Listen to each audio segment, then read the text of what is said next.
कोई फर्क नहीं पड़ता कि आपने कितना पढ़ा है, बल्कि फर्क इस बात से पड़ता है कि आपको कितना याद है। पढ़ने के पीछे का पूरा मोटिव ही यही होता है कि आप अपनी बुक की सारी नॉलेज को अपने दिमाग में स्टोर कर पाओ। लेकिन अक्सर स्टूडेंट्स के साथ प्रॉब्लम क्या होती है कि वो याद तो कर लेते हैं, लेकिन कुछ टाइम बाद वो सब भूल जाते हैं। और इसी प्रॉब्लम का सॉल्यूशन मैं इस वीडियो में आपके लिए लेकर आया हूँ। मैं आपको टोटल 5 टिप्स देने वाला हूँ, जिन्हें अगर आप फॉलो कर लेते हो तो आप पढ़ा हुआ फिर कभी नहीं भूलोगे, सब याद रहेगा, मेमोरी एकदम स्ट्रांग हो जाएगी। तो वीडियो को लास्ट तक जरूर देखना, क्योंकि आज फिर जबरदस्त वैल्यू ऐड करेंगे। आप कर लेते हैं number 5, understand every concept deeply. सिर्फ बड़ी बड़ी किताबें लेकर रख लेने का कोई फायदा नहीं है, क्योंकि जब तक आप उसके बेसिक्स क्लियर नहीं करोगे, आप किसी कॉन्सेप्ट को अच्छे से समझ ही नहीं सकते। इसीलिए अपने बेसिक्स को मजबूत बनाओ, हर टॉपिक को गहराई से समझो। सिर्फ रटने से आप कभी किसी चीज को लॉन्ग टर्म में याद नहीं रख सकते। आज रटोगे 2 दिन में भूल जाओगे, इसलिए रटो नहीं बल्कि समझो। अगर कोई टॉपिक समझ नहीं आ रहा हो तो सब्जेक्ट टीचर से उसके बारे में पूछो।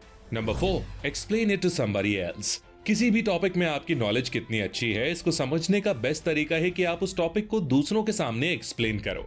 जब आप दूसरों के सामने किसी चीज को एक्सप्लेन करते हो तो आपको पता चल जाता है कि आपने कितना पढ़ा था, उसमें आपको कितना याद है और कितना आप भूल गए। तो फिर आप जो भूल गए इस पार्ट को फिर से रिवाइज कर सकते हो। और जब आप ऐसे 2-3 बार किसी को वो टॉपिक एक्सप्लेन करोगे ना, तो वो आपके दिमाग में बिल्कुल बैठ जाएगा।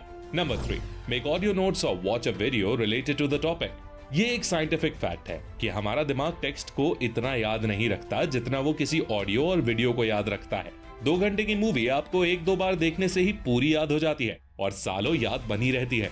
ऐसा इसलिए होता है क्योंकि हमारा माइंड चीजों को फोटोज के फॉर्म में मेमोराइज करना ज्यादा पसंद करता है। ऑडियो में नोट्स बना के रखना भी एक अच्छा तरीका है, क्योंकि जिस तरह एक सॉन्ग बार बार सुनने से उसके लिरिक्स हमें याद हो जाते हैं, उसी तरह अगर आप अपने नोट्स को ऑडियो फॉर्मेट में रिकॉर्ड करके सुनो तो वो भी आपको अच्छे से याद हो जाएंगे। Number 2, right it down.